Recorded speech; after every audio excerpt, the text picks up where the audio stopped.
So really it's a story of hardship, a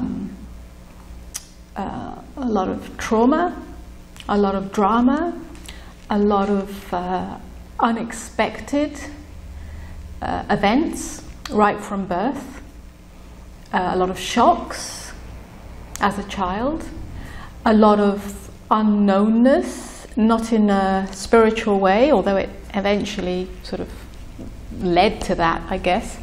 But a lot of unknownness on an earthly level as to my ancestry, my parental roots, my culture, my ground on an earthly level. It's like, where's home? Who am I? What am I? And so on. That kind of got ignited as a child even. As a child I was very introverted. As a child I was very shy. Not just as a child, but as an adult too. On a deeper level, as a child, I was very attuned to silence. So it was very easy for me to be isolated, or to be in solitude, to be alone. On the one hand, that was a great wound, because I had no friends and wasn't allowed the normal sort of Western upbringing of, you know, playing with mates after school and going to birthday parties and all the other stuff that kids seem to do. So I was kind of shut away from that. On the other hand, it was actually an easy place for me to go inside and sort of rest in emptiness. I got a big telling off once from my mother when I told her I was going to be a nun. I was only about 6 at the time. And I was very proud of myself, because that's where I felt at home in that. Not that it was a religious thing, because I didn't have that particularly, but more like I really sensed that being a nun meant that you were alone with God. And I found that place very accessible. But I got a big telling off for that. For some reason it wasn't acceptable. So it was kind of, you know, both a blessing and a curse in some ways. A naturalness in being alone, but at the same time being very isolated from the world. So all of that created rather an awkward grown-up in my 20s. 20s and 30s. Awkward, socially inadequate, a long period of, in my early 20s, of clinical depression. I was sent to psychiatrists and psychologists, but nobody could do anything. I was determined to stay in my little world, inner world. And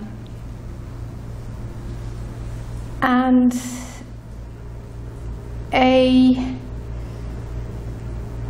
sudden, as everything was sudden in my life, a sudden breaking out of that in my late 20s, when 3 things happened concurrently, or pretty close to each other anyway. One was experimenting with LSD. The other one was long distance running. When I say long distance running, I mean long distance running, 20 miles, 15 miles and upwards. And the other one was meditation, although I only touched on it and then moved away from it, because I was horrified at the voices in my head, so I couldn't quite immerse myself in that. But LSD and long distance running did 2 things. One was, well, the first one was the running. The running gave me a sense of no self. At that stage, when you're running that length of that number of miles, something happens. And it was a transcendent experience. I wasn't able to put it into any framework, because I had no spiritual background, I had no religious background, and I had no particular psychological background, although I was a psychology student. I was studying for a PhD thesis in psychology, but it wasn't transpersonal psychology, it was experimental psychology, so we didn't, but in my beingness, in my soul, I recognized it as a transcendent experience of no self. That was my initial opening. That's as far as it went. I just continued running, and I continued not having that experience. It sort of faded, but it was a doorway, if you like, but a doorway that I didn't follow up with anything. The LSD was a little more persistent. It really parted the veils, and I also experienced a complete falling away of ego in those moments, not afterwards. And I experimented with LSD and the Tibetan Book of the Dead at the same time. So I had started my spiritual path, if you like, then. So I was able to recognize the clear light for the time that it was in effect. But that really opened a doorway of some sort where two things happened. One was that my whole world collapsed, my external world, my career, my PhD, my academic studies, my home, my partner at the time, my possessions, every single vestige on the material level apart from this physical body was stripped away very suddenly. And that created a loss of identity very quickly, and very dramatically, which was again a blessing and a curse. I lost a lot of things. I lost my whole path in life and my identity, but it was actually the beginning. That was really the beginning of an ego dissolution. And one thing I saw very clearly was that my motivation, there were lots of motivations, but the core motivation of studying for a PhD was driven by the need to feel worthy. Yeah. Now, there's nothing wrong with that. We all do things in order to be recognized, and that's a driving force in the human experience. But for some reason, seeing that so clearly and in the stark light of a powerful LSD experience just smashed it for me. I couldn't do it anymore. And the world reflected that. Certain conditions at the university I was studying were repelling me from continuing with that.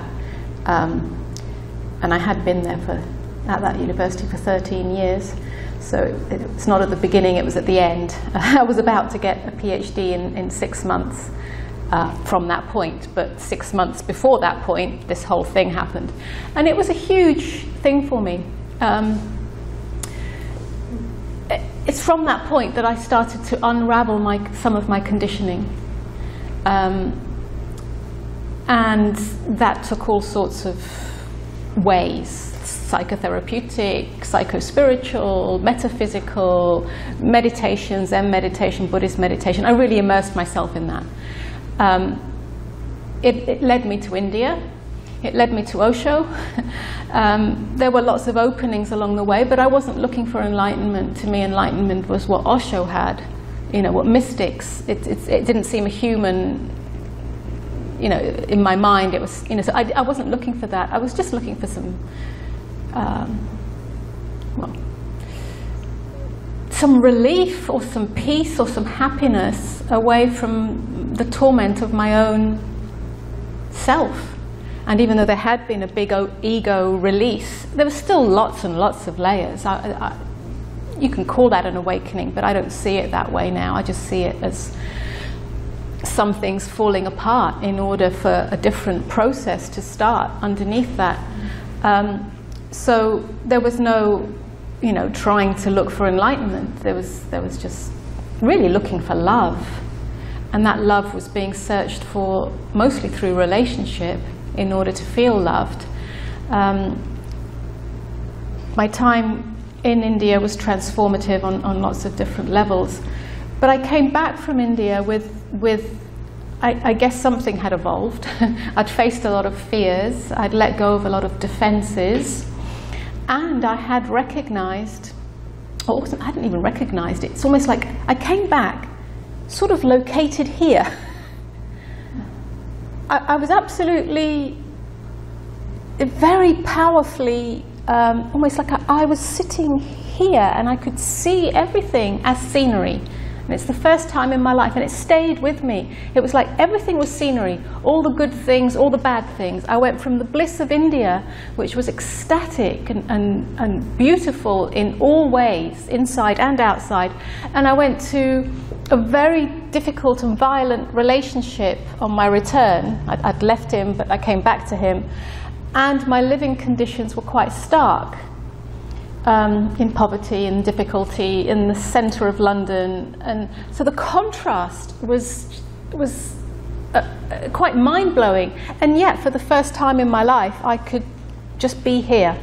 Now, I was still drawn into the drama of it, but somehow consciousness was here, and that was also something that I developed through my many LSD experiences. Is that eventually, sort of, I knew that somehow I wasn't just this. None of it was very integrated. None of that was very embodied, if you like. It was just a sort of evolution without much direction, although it seemed to have its own direction. It's at that point that I stopped looking for anything. I stopped looking for a spiritual teacher, or I kind of just went into surrender to what is. Yeah, that's what I learned from being in India. Just surrendering to life, that life is the guru. And I just lived my life. A number of things happened. Somehow all of that, even though I didn't know it at the time, was preparation for the next stage, which was very unexpected, because I wasn't actually looking for anything then. I was living on my own. I'd split up with my partner. It was very dramatic. It was very painful. I lived on my own. I got used to living on my own, but something started to reveal itself that was unexpected, and that was the abyss. That abyss was experienced as a very barren landscape, like a dark night of the soul, where there is no God, there is no life, there is no meaning, there is no nothing. It's devoid. It really is devoid. And yet my external life was reasonably good. I was teaching a certain method of movement and meditation then. I had lots of different interactions. It was creative, it was flowing. So it wasn't to do with the circumstances, it was an inner experience. It's in that a deeper surrender happened. So in some ways everything had been a surrender, but this was a conscious surrender. Yeah? So the surrender had happened through loss and all these different circumstances that kept changing, but this was a different level of surrender, and it was met consciously. I consciously surrendered to the desolation of non-existence, and that's when something changed. That's when something changed.